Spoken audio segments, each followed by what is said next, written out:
Curious George built an igloo.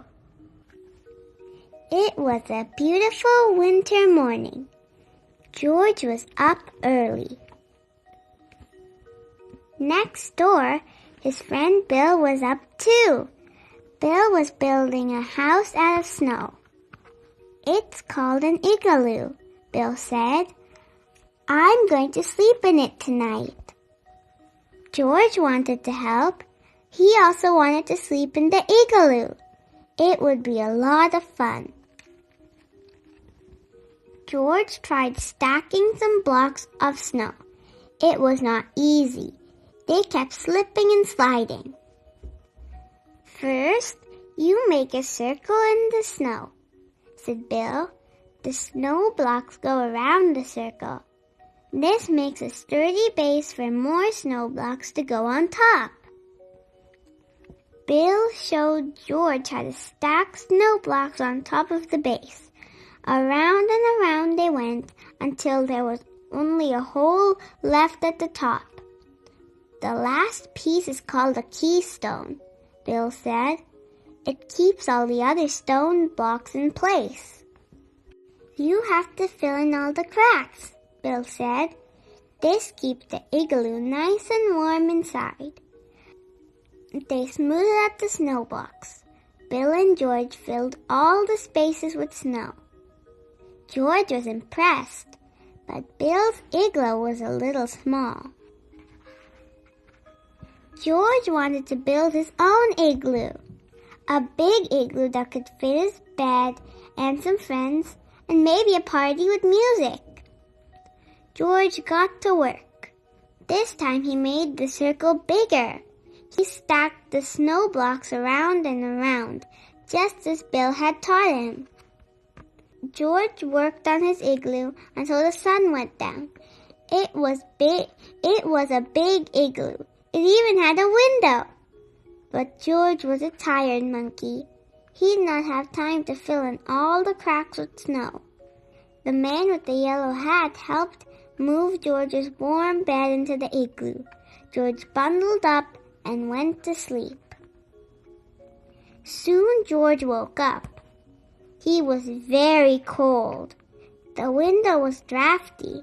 The cracks were letting the cold air in.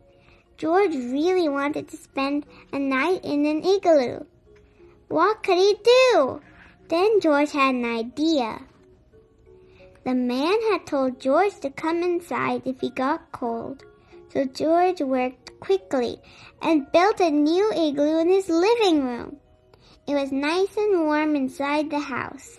He crawled into his new igloo and went to sleep again. The living room was the perfect temperature for sleeping, but it was too warm for a house made of snow. George's indoor igloo began to melt. When George woke up the next morning, his igloo had melted. It had turned into a big puddle and a big mess to clean up. Lucky for George, his outdoor igloo was still standing. The big igloo was too cold for sleeping, but it was just right for a party. George and his friends spent the whole winter playing in this big igloo until it melted away in the spring. The end. What is your favorite part of the story? My favorite part of the story is when at the end, George's big igloo was just right for a party. Curious George Dance Party.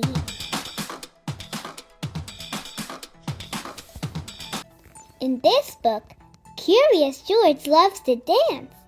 But when his friend Bill doesn't want to go to the dance party, George shows him that learning to dance with friends can be fun. Will he be able to teach Bill without stepping on any toes? Let's find out in this book. George was excited.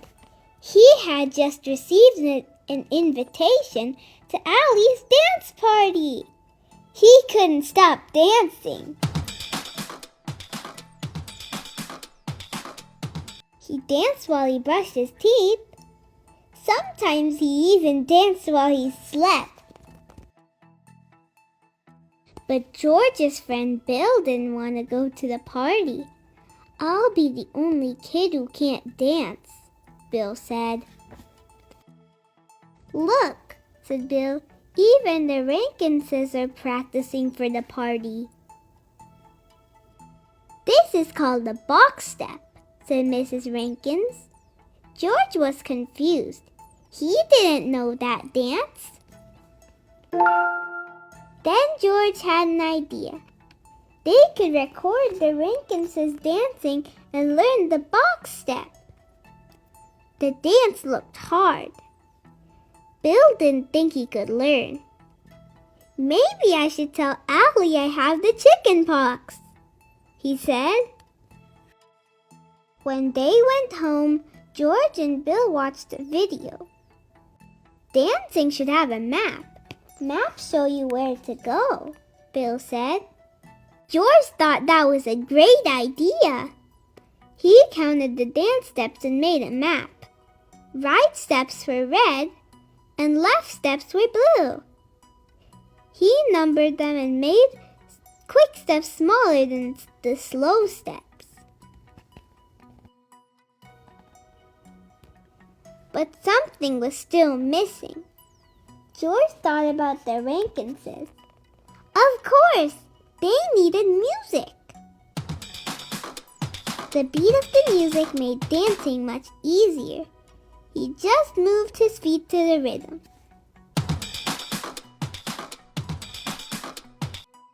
The night of the party arrived.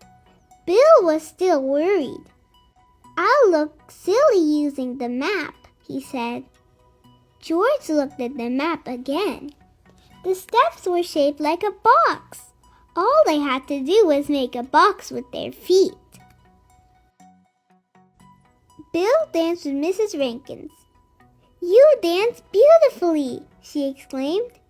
"I wish I could do that dance," Allie said.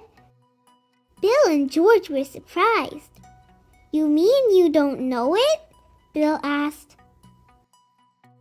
"I don't know any fancy dances," Allie said. "I just moved to the music." Bill had been worried about dancing for no reason. "Could you teach that dance to the rest of us?" Allie asked. Allie turned on the music. She and George were dance partners. Bill took out the map. He showed everyone how to do the box step. George and Bill danced all evening. It was great teaching everyone the box step. It was even more fun dancing with friends. The end. What is your favorite part of the story? My favorite part of the story is in the end when they're all having fun dancing. Thank you for reading with me. Please like and subscribe for more stories, songs, and more. See you next time.